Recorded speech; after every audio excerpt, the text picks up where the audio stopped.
આકાશવાણી અમદાવાદ વડોદરા પ્રાદેશિક સમાચાર મિત્તલ પટેલ વાંચે છે. સૌપ્રથમ મુખ્ય સમાચાર. ગુજરાતની લોકસભાની 26 બેઠકોની સામાન્ય અને રાજ્ય વિધાનસભાની ખાલી પડેલી 5 બેઠકોની પેટા ચૂંટણી માટે ભરાયેલા ઉમેદવારી પત્રોની ચકાસણી આવતીકાલે થશે. ભાજપના અમિત શાહ, કોંગ્રેસના પરેશ ધાનાણી સહિત વિવિધ રાજકીય પક્ષોના ઉમેદવારોએ આજે ઉમેદવારી પત્રો ભર્યા. લોકસભાની 17 રાજ્યો અને 4 કેન્દ્રશાસિત પ્રદેશોની 102 બેઠકો માટે આજે સાંજના 5 વાગ્યા સુધીમાં સરેરાશ 62% મતદાન થયું. ગુજરાત ગૌણ સેવા પસંદગી મંડળ દ્વારા જાહેર કરાયેલી વર્ગ 3ની ગ્રુપ એ અને ગ્રુપ બીની પરીક્ષા મોકૂફ રાખવામાં આવી. વિશ્વ લીવર દિવસે અમદાવાદ સિવિલ હોસ્પિટલમાં 150મું અંગદાન થયું. અને ગુજરાતમાં આગામી 2 દિવસ હીટવેવની આગાહી. અમદાવાદ, અમરેલી અને સુરેન્દ્રનગરમાં આજનું મહત્તમ તાપમાન 42 ડિગ્રી નોંધાયું. સમાચાર વિગતવાર. ગુજરાતની લોકસભાની 26 બેઠકોની સામાન્ય અને રાજ્ય વિધાનસભાની ખાલી પડેલી 5 બેઠકોની પેટા ચૂંટણી માટે ભરાયેલા ઉમેદવારી પત્રોની ચકાસણી આવતીકાલે થશે. જ્યારે ઉમેદવારી પત્રો પાછા ખેંચવાની છેલ્લી તારીખ 22મી એપ્રિલ હોવાથી ચૂંટણી જંગમાં કેટલા ઉમેદવારો રહ્યા છે તેની માહિતી 22મીએ સાંજે સ્પષ્ટ થશે. આ બેઠકો માટે આગામી 7મી મેના રોજ મતદાન થશે. ઉલ્લેખનીય છે કે 7મી મેના રોજ ત્રીજા તબક્કાની લોકસભાની ચૂંટણીમાં 10 રાજ્યો અને 2 કેન્દ્રશાસિત પ્રદેશોની 94 બેઠકો માટે મતદાન થવાનું છે. આજે ત્રીજા તબક્કાની ચૂંટણી માટે ઉમેદવારી પત્રો ભરવાના છેલ્લા દિવસે ભાજપના શ્રી અમિત શાહે ગાંધીનગર બેઠક પરથી, શ્રી સી.આર. પાટીલે નવસારી બેઠક પરથી અને સુશ્રી પૂનમ માડમે જામનગર બેઠક પરથી ઉમેદવારી પત્રો ભર્યા છે.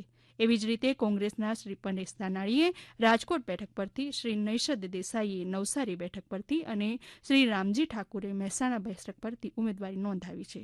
ભરૂચ લોકસભા બેઠક પર ભારત આદિવાસી પાર્ટીમાંથી છોટુભાઈ વસાવાના પુત્ર દિલીપ વસાવાએ પણ ઉમેદવારી પત્ર ભર્યું છે. આમ ભરૂચ લોકસભા બેઠક પર ત્રિપાંખીયો ચૂંટણી જંગ જામશે. લોકસભાની 17 રાજ્યો અને 4 કેન્દ્રશાસિત પ્રદેશોની 102 બેઠકો માટે આજે સાંજના 5 વાગ્યા સુધીમાં સરેરાશ 62% મતદાન થયું છે. કેટલાક બનાવોને બાદ કરતાં મતદાન એકંદરે શાંતિપૂર્ણ રહ્યું છે. દરમિયાન લોકસભાની ચોથા તબક્કાની 13મી મેના રોજ 96 બેઠકોની યોજાનારી ચૂંટણી માટે ગઈકાલે જાહેરનામું બહાર પડતા ઉમેદવારી પત્રો ભરવાનો પ્રારંભ થયો છે. લોકસભા સામાન્ય ચૂંટણીમાં ચૂંટણી તંત્ર દ્વારા વધુને વધુ મતદાન થાય તે માટેના સઘન પ્રયાસો થઈ રહ્યા છે. વિવિધ જિલ્લામાં અનેકવિધ મતદાન જાગૃતિના કાર્યક્રમો યોજાઈ રહ્યા છે. બોટાદ તાલુકાના લીંબોડા, ઢાંકણિયા, કારિયાણી, સરવઈ સહિતના ગામોમાં મતદાર જાગૃતિ કાર્યક્રમ ચુનાવ પાઠશાળા યોજાયો, જેમાં નાગરિકોને મતદાનના મહત્વ વિશે સમજણ આપવામાં આવી હતી. મતદાનમાં મહિલાઓની ભાગીદારી વધારવા તેમજ ઘરના તમામ પાત્રતા ધરાવતા સભ્યો મતદાન કરે તે અંગે લોકોને સમજણ અપાઈ હતી. ભુજ જિલ્લામાં ચુનાવ પાઠશાળા કાર્યક્રમ અંતર્ગત ગાંધીધામ, જૂના સુંદરીપુર પ્રાથમિક શાળા, મોટા ગોણિયાસર, મોટા કાંગરા, માંડવી ખાતે મતદાન જાગૃતિ પ્રવૃત્તિ કરવામાં આવી હતી. વડોદરા જિલ્લા વહીવટીતંત્ર દ્વારા વોટર્સ અવેરનેસ ફોર મતદાન જાગૃતિ અભિયાનમાં રાજ્ય સરકારના 48 અધિકારીઓને સાંકળવામાં આવ્યા છે. અત્યાર સુધીમાં આ અધિકારીઓ દ્વારા 225 એકમોમાં મતદાન જાગૃતિ કાર્યક્રમમાં 11,000 કરતાં વધુ કર્મચારીઓને શપથ લેવડાવવામાં આવ્યા હતા. વડોદરા જિલ્લાના ગ્રામ્ય વિસ્તારોમાં સ્વસહાય જૂથો, સખી મંડળો દ્વારા મતદાન જાગૃતિ કાર્યક્રમ અંતર્ગત વિવિધ પ્રકારની પ્રવૃત્તિઓ કરવામાં આવે છે. ઉપરાંત સ્વીપ અંતર્ગત શહેર જિલ્લાની વિવિધ શાળાઓમાં મોકપોલ, પોસ્ટર સ્પર્ધા અને ચિત્ર સ્પર્ધાના માધ્યમથી મતદાન અંગે જાગૃતિ લાવવાનો પ્રયાસ કરવામાં આવી રહ્યો છે. નવસારી જિલ્લા ચૂંટણી અધિકારી અને કલેક્ટરના અધ્યક્ષસ્થાને જિલ્લાની સ્વસહાય જૂથોની બહેનો દ્વારા નવસારી જિલ્લાના 40થી વધુ ગામડાઓમાં સખી મંડળની મહિલાઓને વધુમાં વધુ મતદાન માટે સામૂહિક શપથ લેવડાવવામાં આવ્યા હતા. ભાવનગરમાં લોકસભા ચૂંટણી અંતર્ગત જિલ્લામાં સહપરિવાર મતદાનનો સંદેશ આપી મતદાન જાગૃતિ કાર્યક્રમ યોજાયો હતો.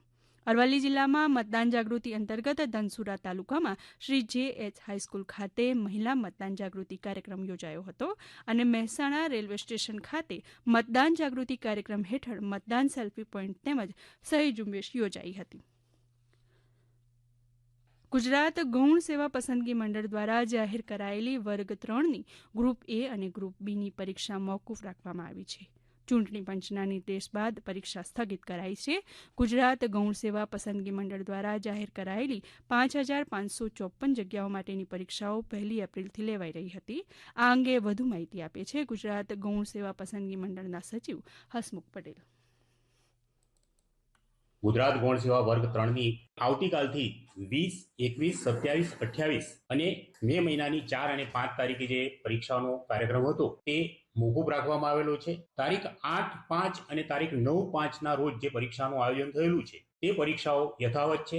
ગુજરાતમાં ઇલેક્શનો પૂર્ણ થયે પુનઃ ફરી એકવાર ચૂંટણી આયોગની અનુમતિ મેળવીને ફરીથી પરીક્ષાનું આયોજન કરવામાં આવશે. મોકૂફ રહેલી પરીક્ષાના ઉમેદવારો માટે નવા કોલ લેટર તૈયાર કરાશે તેમજ નવી તારીખો ચૂંટણી પંચની મંજૂરી બાદ જાહેર થશે.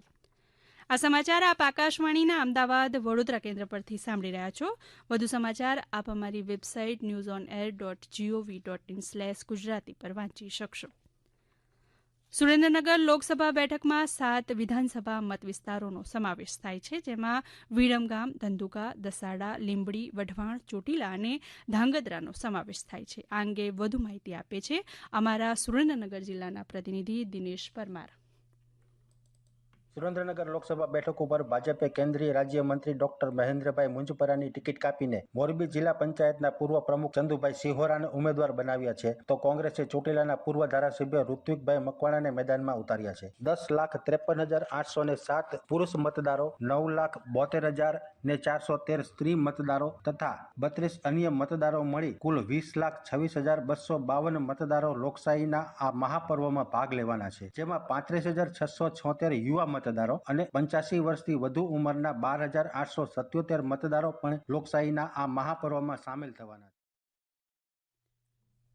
અમદાવાદ સિવિલ હોસ્પિટલમાં વિશ્વ લીવર દિવસે 150મું અંગદાન થયું હતું. અમદાવાદ સિવિલ હોસ્પિટલના સુપ્રિન્ટેન્ડન્ટ ડોક્ટર રાકેશ જોશીએ 150 અંગદાનની સિદ્ધિ ટીમવર્ક અને કર્તવ્યનિષ્ઠાનું પરિણામ હોવાનું જણાવતા વધુમાં માહિતી આપી હતી કે અમદાવાદ સિવિલ હોસ્પિટલમાં છેલ્લા 3 વર્ષથી ચાલી રહેલા અંગદાનના આ મહાયજ્ઞમાં આજે એક નોંધપાત્ર સિદ્ધિ હાંસલ થઈ છે, જેમાં આજ દિન સુધીમાં કુલ 150 અંગદાન થયા છે, જેના દ્વારા કુલ 483 અંગોનું દાન મળ્યું છે, જેનાથી 467 લોકોને નવજીવન મળ્યું છે. આજે વિશ્વ લીવર દિવસે થયેલા અંગદાનથી 2 કિડની અને લીવરનું દાન મળ્યું છે, જેને સિવિલ હોસ્પિટલ કેમ્પસની જ કિડની હોસ્પિટલમાં જરૂરિયાતમંદ દર્દીઓમાં પ્રત્યારોપણ કરવામાં આવશે. હવામાન વિભાગે ગુજરાતમાં આગામી 2 દિવસમાં હીટવેવ તીવ્ર બનવાની સંભાવના વ્યક્ત કરી છે. ખાસ કરીને સૌરાષ્ટ્ર, રાજકોટ, અમરેલી, જૂનાગઢમાં આગામી દિવસોમાં કપરો તાપ અને ગરમી પડી શકે છે. આગામી 24 કલાકમાં જૂનાગઢ સહિત આસપાસના વિસ્તારોમાં તાપમાનનો પારો 2 થી 3 ડિગ્રી વધી શકે છે, જેને પગલે હવામાન વિભાગે બપોરના સમયે બહાર નહીં નીકળવા અપીલ કરી છે. હવામાન વિભાગના હાલના અહેવાલ મુજબ અમદાવાદ, અમરેલી અને સુરેન્દ્રનગરમાં 42, રાજકોટ, વડોદરા, સુરત તેમજ વલ્લભ વિદ્યાનગરમાં 40 ડિગ્રી સેલ્સિયસ મહત્તમ તાપમાન નોંધાયું હતું. અમદાવાદ અને પંચમહાલમાં અલગ અલગ 2 બનાવોમાં 4 વ્યક્તિઓના મોત નીપજ્યા છે. આજે સવારે અમદાવાદમાં અસારવા વિસ્તારમાં ઐતિહાસિક દાદાહરીની વાવ પાસે એક દિવાલ ધરાશાયી થઈ હતી, જેમાં 2 વ્યક્તિના મોત થયા છે, જ્યારે અન્ય 3 વ્યક્તિઓ ઇજાગ્રસ્ત થઈ હતી, જેમને સારવાર માટે હોસ્પિટલમાં ખસેડાયા હતા. જ્યારે પંચમહાલ જિલ્લાના ગોધરાના ટુવા ગામ પાસે આજે વહેલી સવારે ટ્રેક્ટર અને ટેન્કર વચ્ચે અકસ્માત સર્જાતા દંપતીનું ઘટના સ્થળે મોત થયું હતું, જ્યારે એક બાળક સહિત 7 જેટલા શ્રમિકો ઘાયલ થયા હતા, તેમને સારવાર માટે હોસ્પિટલમાં ખસેડવામાં આવ્યા હતા. ભારતીય રેલવેએ ઉનાળા ઋતુમાં મુસાફરોને વધુ સારી સુવિધા આપવા ખાસ ટ્રેનોની વિક્રમજનક 9,111 ટ્રીપનું આયોજન કર્યું છે. રેલવે મંત્રાલયની યાદીમાં જણાવાયું છે કે ગુજરાત સહિત 14 રાજ્યોના મુખ્ય રેલવે રૂટ ઉપર આ ખાસ ટ્રેનો ચલાવાશે. આ ઉપરાંત ઉનાળાની ઋતુને ધ્યાનમાં લઈને બધા જ રેલવે સ્ટેશન ઉપર મુસાફરો સરળતાથી આવાગમન કરી શકે તેવી નિયંત્રણ વ્યવસ્થા ગોઠવવામાં આવી છે. આ સમગ્ર વ્યવસ્થા ઉપર દેખરેખ રાખવા વરિષ્ઠ અધિકારીઓની નિમણૂક કરવામાં આવી છે. અંતમાં મુખ્ય સમાચાર ફરી એકવાર. ગુજરાતની લોકસભાની 26 બેઠકોની સામાન્ય અને રાજ્ય વિધાનસભાની ખાલી પડેલી 5 બેઠકોની પેટા ચૂંટણી માટે ભરાયેલા ઉમેદવારી પત્રોની ચકાસણી આવતીકાલે થશે. ભાજપના અમિત શાહ, કોંગ્રેસના પરેશ ધાનાણી સહિત વિવિધ રાજકીય પક્ષોના ઉમેદવારોએ આજે ઉમેદવારી પત્રો ભર્યા. લોકસભાની 17 રાજ્યો અને 4 કેન્દ્રશાસિત પ્રદેશોની 102 બેઠકો માટે આજે સાંજના 5 વાગ્યા સુધીમાં સરેરાશ 62% મતદાન થયું.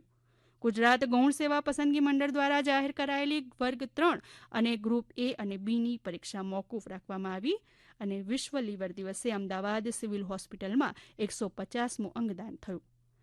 આકાશવાણી અમદાવાદ વડોદરા કેન્દ્ર પરથી પ્રાદેશિક સમાચાર પૂરા થયા.